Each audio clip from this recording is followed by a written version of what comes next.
నమస్కారం దుర్గా కుమార్ గారు. నమస్కారం సుధాకర్ గారు, మన వీక్షకులు కూడా నమస్కారం. తాజాగా మాజీ బెవరేజెస్ కార్పొరేషన్ ఎండీ అయినటువంటి వాసుదేవరెడ్డికి అయితే హైకోర్టులో ఎదురుదెబ్బ తగిలినట్టుగా తెలుస్తుంది.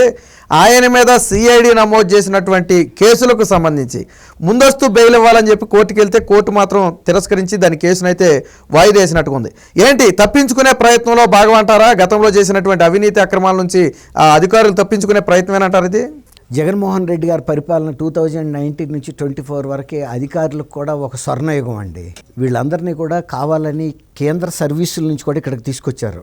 ఇప్పుడు టీటీడీ ఈవో ధర్మారెడ్డి గారు కానివ్వండి, ఈ బెవరేజెస్ కార్పొరేషన్ ఎండి వాసుదేవరెడ్డి కానీ, ఆయన రైల్వే ట్రాఫిక్ సర్వీస్కి చెందిన వ్యక్తి. కేంద్ర సర్వీసుల నుంచి ఇక్కడ మనం ఉంటే ఒక డమ్మీ క్యాండిడేట్, మనం ఎంతైనా వ్యాపారం చేసుకోవచ్చు, మినిమం కమిషన్ ఏదో అయితే తనకి ఇచ్చేసేయచ్చు. వాళ్ళకి ఏంటంటే ఇక్కడికి తీసుకురావటమే ఎలివేషను. ఒక మేనేజింగ్ డైరెక్టర్ ఒక కార్పొరేషన్కి అనేది, అక్కడ వాళ్ళు మామూలు ఆఫీసర్సే. ఆ ఎలివేషన్ కోసం వీళ్ళు వస్తారన్నమాట. ఇక్కడికి వచ్చేటప్పుడు డబ్బులు వస్తాయి, తర్వాత చీఫ్ మినిస్టరే కావాలని తీసుకొచ్చినప్పుడు ఇక ఆయన మీద ఎవరో చర్యలు తీసుకునే అవకాశం ఉండదు. అసలు తర్వాత ఇది ఎక్కడ విచారణ కూడా జరగదనేది వాళ్ళు నమ్మారు. 30 ఏళ్ల పాటు ఈయనే అధికారంలో చీఫ్ మినిస్టర్గా ఉంటాడు కాబట్టి 30 ఏళ్ల తర్వాత అప్పుడు రైతు ఎవరో రాజు ఎవడో వీళ్ళందరూ దోసుకుందాం. ఒక కార్పొరేషన్కి ఎండీగా అతను 4.5 సంవత్సరాలు పనిచేశాడంటే మీరు ఆలోచించుకోండి. మామూలుగా ఒక 1-2 ఇయర్స్ తర్వాత ఎవరైనా మారుస్తూ ఉంటారు. ఇక అతను ఒక పర్మనెంట్ ప్రొపరేటర్ లెవెల్లో నడిపాడు. అదే గవర్నమెంట్ మారే వరకు కూడా ఆయనే ఉన్నాడు. తర్వాత మొన్న ఎన్నికలప్పుడు కొన్ని ఫిర్యాదులు ఆయన మీద వెళ్ళినప్పుడు ఇతరులని విధుల నుంచి తప్పించినట్టు ఆయన కూడా తప్పించారు జస్ట్ బిఫోర్ ఎలక్షన్స్. తర్వాత ఆయన 4.5 సంవత్సరాల పాటు చేసిన ఈ బెవరేజెస్ కార్పొరేషన్ బిజినెస్ కానీ, వాళ్ళు ఎక్కడి నుంచి లిక్కర్ని తీసుకున్నారు, ప్రొక్యూర్ చేసుకున్నారు, వాటికి ఉన్న డిస్టిలరీస్కి ఉన్న అర్హత ఏంటి, అసలు ఏ ప్రొసీజర్ ప్రకారం ఆ డిస్టిలరీస్ని ఎన్నుకున్నారు, ఒక లిమిటెడ్ ప్రొడక్ట్స్ని తప్ప బయట నుంచి పబ్లిక్గా ఇతర కంపెనీల ఎవరిని రానివ్వలేదు, వాళ్ళ ప్రొక్యూర్మెంట్ రేట్ ఎంత, వీళ్ళు అమ్ముతున్న రేట్ ఎంత, ఈ రకంగా మొత్తం కూడా ఆ క్వాలిటీ గురించి చెప్పాల్సిన అవసరం లేదు. ఎంతమంది ప్రజలు సిక్ అయ్యారో, ఎంతమంది చిన్న వయసులోనే చచ్చిపోయారో, ఎంతమంది హాస్పిటల్స్ పాలయ్యారో మనం అందరం కూడా చూసాం. పెద్ద అప్రోర్ వచ్చేసింది, గగ్గోలు వచ్చే ఇవాళ ఈ ఫలితంలో అది కూడా ఒక భాగంగా ఉందండి. ఎంతోమంది చిన్న వయసు వీళ్ళు గృహిణులు వితంతువులు అయ్యారు. అదే ఆ రోజు చెప్పాడు ఆయన ఆ మాటే, నా అక్క చెల్లెళ్ళ తాళిబొట్లు తెగిపోతుంటే నేను చూస్తా కూర్చుంటానా ఇట్లాంటి లిక్కర్ మాలని. ఆ రోజున ఇంకా బ్రాండెడ్ లిక్కర్ ఉంది, ఇవాళ పిచ్చి లిక్కరు ఎక్కువ మంది మరణాలు జరిగినాయి. ఈ తర్వాత ఇందులో జరిగినంత పెద్ద కుంభకోణం ప్రధానమంత్రి గారు ఈ మధ్యలో వచ్చినప్పుడు ఆంధ్రప్రదేశ్లో జరిగిన లిక్కర్ కుంభకోణం జాతీయ స్థాయి కుంభకోణం అని చెప్పాడు. అంత పెద్ద అమౌంట్లు ఇన్వాల్వ్ అయినాయి. అంటే నెలకి 60,000 కోట్ల రూపాయల దాకా ఉందనేది ఒక అంచనా అండి. తర్వాత ఇది లిక్కర్కి సంబంధించిన లావాదేవీలు ఇవి కూడా ఆన్లైన్లో జరగల, కేవలం నగదు మాత్రమే ఇస్తేనే ఇచ్చేవాళ్ళు. దేశం అంతా ప్రభుత్వ కార్యకలాపాలన్నీ కూడా ఆన్లైన్లో జరగాలంటే ఇప్పుడు ఇక్కడ తెలంగాణలో పక్క రాష్ట్రం తమిళనాడు, కర్ణాటక, అక్కడ అన్నీ కూడా లిక్కర్లో ఆన్లైన్లో కొనుక్కునే ఫెసిలిటీ ఉంది. ఒక ఆంధ్రప్రదేశ్లో లేదు. ఎందుకంటే అది పారదర్శకంగా కనపడకూడదు. అంతా కూడా తెరచాటు వ్యాపారంగా జరిగింది, ఒక నల్ల బజార్ వ్యాపారంలాగా. కొంతమంది లిమిటెడ్ డిస్టిలరీ ఓనర్సు ప్రభుత్వం కుమ్మక్కయ్యి ఇప్పుడు ఇలాంటి నామమాత్రపు ఎండీని పెట్టుకుని ఆయన ఎక్కడ రబ్బర్ స్టాంప్ లాగా పనిచేశాడు. చేసినందుకు ఆయనకి ఇవ్వాల్సిన ప్రతిఫలం ఏదో ఇచ్చారు. ఆయన ఉండేది కూడా ఇప్పుడు నానక్రామ్గూడలో మొన్న ఈ సిఐడి రైడ్ చేసినప్పుడు అసలు ఇల్లు ఎవరిదని ఎంక్వైరీ చేస్తే కర్నూలు జిల్లాకు చెందిన ఒక వైఎస్ఆర్సీపీ లీడర్ అని తెలిసింది. ఆయన నజరానాగా ఇచ్చాడా లేకపోతే నజరానాగా అద్దెకి ఉండమన్నాడా తెలీదు. అతను ఏ విధంగా బెనిఫిట్ అయ్యాడు ఇతని ద్వారా అనేది. ఇట్లాంటి పరిస్థితుల్లో అవన్నీ ఎతుకుతున్నప్పుడు ఆఫీసులో నుంచి ఆయన కొన్ని ముఖ్యమైన ఫైల్స్, హార్డ్వేర్ డిస్కులు, ఇంకా కొన్ని సాఫ్ట్వేర్కి సంబంధించిన మెటీరియల్ తీసుకెళ్ళటం నేను చూశాను. ఒక వ్యక్తి సిఐడికి కంప్లైంట్ చేయటం వలన అసలు ఈ రైడ్ జరిగింది. ఆ వ్యక్తి చెప్పినట్టుగానే కీలకమైనటువంటి హార్డ్వేర్ డిస్కులు, కొంత మెటీరియల్స్ కూడా దొరికినాయి అక్కడ.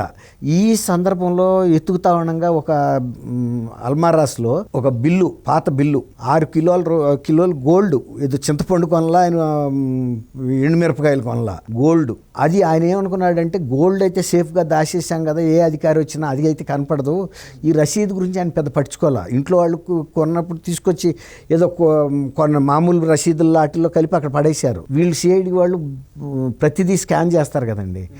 స్కాన్ చేసినప్పుడు 6 కిలోల గోల్డ్ కొన్నట్టుంది.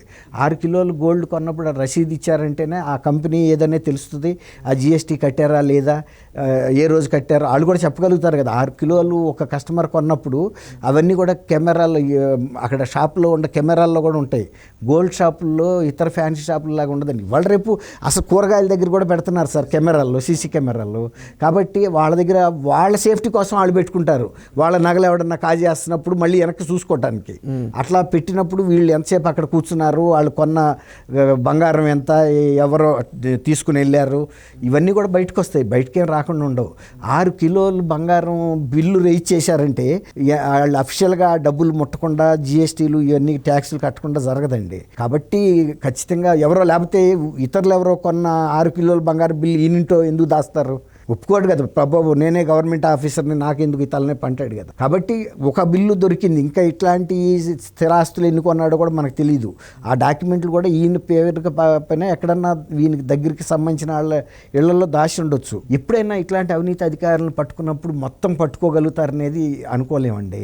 ఏదో దొరికిన దొరికి పట్టుకోగలుగుతారు తప్ప 50% దొరికితే 50% దొరకదు.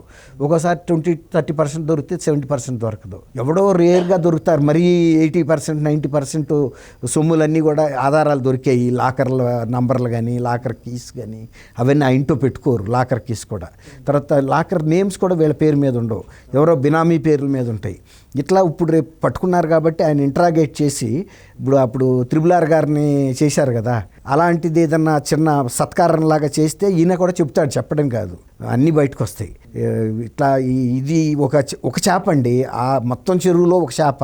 ఇలాంటి చేపలు చెరువు నిండా ఉన్నాయి. చేపలంటే తిమింగలాలే ఉన్నాయి. ఇప్పుడు అవన్నీ కూడా రేపు వల వేసేవాళ్ళు గట్టి వాళ్ళు అయితే ఆ గట్టి వలలు అయితే అన్నీ బయటకు వస్తాయి. మొసళ్ళు బయటకు వస్తాయి, తిమింగలాలు బయటకు వస్తాయి, అన్నీ వస్తాయి. ఈయన మహా అయితే కమిషన్ తీసుకుని చేసి ఉండొచ్చు, అది కూడా. కానీ అసలు మొత్తం బయట వెళ్ళిపోతుంది కదా. అంటే వాళ్ళకి పెద్దగా ఎవరు సుధాకర్ గారు, ఎందుకంటే వీళ్ళు ఒక ఫేవర్ చేసి తీసుకొచ్చారు కాబట్టి ఒక ఎలివేషన్ దొరికిందని దానికి వస్తారు. అదే లెక్క కట్టి తీసుకునేదైతే వేరే ఉంటుంది. అందులో జగన్మోహన్ రెడ్డి గారు లాంటి పవర్ఫుల్ చీఫ్ మినిస్టర్ ముందు ఎల్వి సుబ్రహ్మణ్యం గారు ఏమన్నాడు తెలుసా, నేను ఆయనకి తిప్పి చెబుదామంటే కూడా నాకు తెలియదు ఈయన మూడ్ ఎలాంటిదో, మనిషి ఎలా అంటాడో, ఈయన మూడ్ స్వింగ్స్ ఎలా ఉంటాయో. అందులో 151 మంది సభ్యుల మద్దతుతో గెలిచాడు అని చెప్పాడు. ఇది ప్రజా వేదిక కూల్చినప్పుడు తిప్పి చెప్పడానికి కూడా అంత సీనియర్ చీఫ్ సెక్రటరీకి ధైర్యం చాలలేదంటే ఈయన పక్కన కూర్చుని లెక్కలు వేయలేడుగా. ఇదిగో నేను ఇంత మీకు లాభం చేశాను, నాకు ఇంత పర్సంటేజ్ ఇవ్వమని ఇచ్చిన కాడి దగ్గర తీసుకోవాలి వాళ్ళు. అంతేగాని మళ్ళీ అనకూడదు. ఆ కవర్ ఏదైనా ఇచ్చారనుకోండి, తీసి దండం పెట్టి వచ్చేయాలి. కొంతమంది అయితే కనుక అదే మేము ఇంత లాభం చేశాక సార్ నాకు 10% ఇవ్వమని అడిగి తీసుకుంటారు. ఇది అంత పరిస్థితి ఉండదు. ఇచ్చిన కాడికి తీసుకున్నా కూడా చాలా సంపాదించుంటాడు. 4.5 సంవత్సరాల్లో మామూలు బిజినెస్ అంటే నేషనల్ లెవెల్ స్కాండల్, జాతీయ స్థాయి కుంభకోణం. కాబట్టి బాగానే దొరుకుతుంది. అంటే ఇప్పుడు కోర్టు తిరస్కరించిందంటే ఖచ్చితంగా ఏకీభవించినట్టేనా? అంటే కోర్టు తిరస్కరించడానికి అక్కడ ప్రైమా ఫేసి రుజువులు ఉన్నాయండి. సిఐడి వాళ్ళు కూడా చూపించారు, అయ్యా మీరు ఈయన గనక ముందస్తు బెయిల్ ఇస్తే ఈయనకి ఈ కేసుని ఇన్ఫ్లుయెన్స్ చేయగలడు, అతను ఎండీగా ఉన్నాడు, పెద్ద ఆఫీసరు, తర్వాత రుజువులు ఉన్నాయి, ఇగో గోల్డ్ కొన్న 6 కిలోలు కానీ, తర్వాత హార్డ్వేర్లో ఉన్న ఇది కానీ, తర్వాత మొత్తం స్కాండల్లో ప్రతి సంవత్సరం ఇంత బిజినెస్ జరిగింది, ఇందులో ఈ ఎంత నాసిరకం లిక్కరు అమ్మిందేమో హై రేట్లు, ఈ కుంభకోణంలో ఇంత మనీ ఇన్వాల్వ్ అయింది కాబట్టి మీరు ఆయన్ని కనుక ఇస్తే ఆధారాలు చెరిపేసుకుంటాడు ఖచ్చితంగా ఎవరైనా. కాబట్టి హైకోర్టు కూడా నమ్మింది. సిఐడి వాళ్ళు చెబుతున్న దాంట్లో ప్రాథమిక సాక్ష్యాధారాలు అయితే ఉన్నాయి. కాబట్టి ఎప్పుడైనా కూడా, లేకపోతే ముందస్తు బెయిల్ ఇస్తారండి. నిజంగా ఇది కాంకార్డెడ్ కేసు, ఇతని మీద కల్పితంగా పెట్టారనే సాక్ష్యాధారాలు లేని కేసు అనుకోండి, అప్పుడు ఇది చేస్తారు, ముందస్తు బెయిల్ ఇవ్వలేదు అంటేనే కేసులో కొంత విషయం ఉందనేది అర్థమవుతుంది.